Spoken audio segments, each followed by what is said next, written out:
దుర్గాష్టమి, రాబోయేటువంటి విజయదశమి, దసరా శుభాకాంక్షలు. మీ అందరికీ కుటుంబాల్లో విజయదశమి శుభాకాంక్షలతో ఆ తల్లి దీవెనలు మీకు అందరికీ ఉండాలి.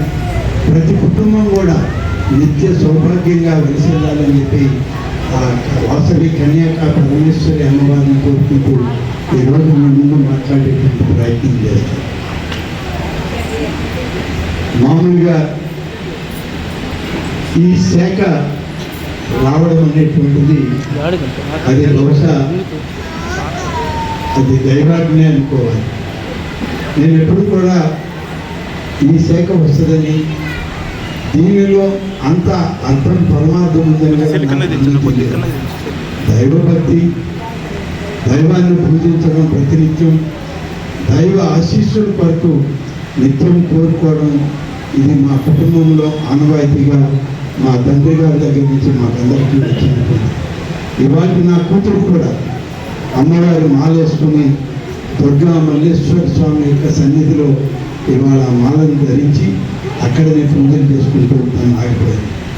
వాస్తవానికి ఇవాళ నెల్లూరులో మూలస్థానేశ్వర స్వామి భువనేశ్వరి అమ్మవారి యొక్క ఉభయం ఇవాళ మా పేరుతో నా కుమార్తె లీలా కైవల్య చేయిస్తూ ఉంటాను. అమ్మవారికి గాజులతో అలంకారం చేయడం అనేటువంటిది మాకు ఆనవాయితీగా వస్తున్నటువంటి సాంప్రదాయం. ఈరోజు తను అక్కడ మాల వేసుకునేది కాబట్టి రాలేకపోయానని చెప్పి నేను ఇవాళ అక్కడ గుడికి వెళ్ళి అమ్మవారి యొక్క ఆశీస్సు తీసుకుని రావడం జరిగింది.